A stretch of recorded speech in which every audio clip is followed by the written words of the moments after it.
24માં શાળા પ્રવેશોત્સવ અને કન્યા કેળવણી મહોત્સવની ઉજવણીના ભાગરૂપે બાટડા ખાતે આવવાનો જે મોકો મળ્યો અને એ કાર્યક્રમમાં ઉપસ્થિત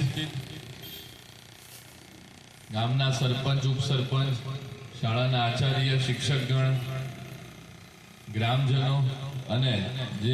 જેના થકી સ્કૂલ ચાલે છે કે જેના માટે સ્કૂલ ચાલે છે એવા આપણા સ્કૂલના વિદ્યાર્થીઓ આજના આ પ્રસંગમાં શાળા પ્રવેશોત્સવ કન્યા કેળવણી મહોત્સવ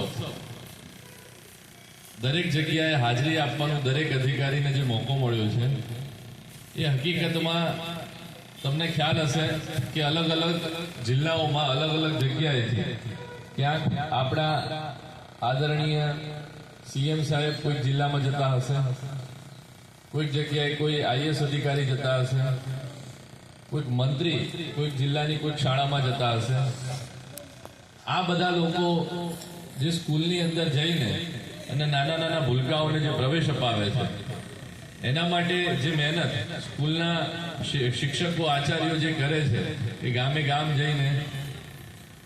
ગામની અંદર એક એક ઘર શોધીને કે ક્યાંથી કઈ જગ્યાએ કોઈ શાળામાં પ્રવેશ મેળવતું રહી તો નથી ગયું ને, એના માટે આપણા ગામના આગેવાનો હોય એ પણ મદદરૂપ થતા હોય છે. તો આ જે બધો સહયોગ છે એ કોના માટે છે? તો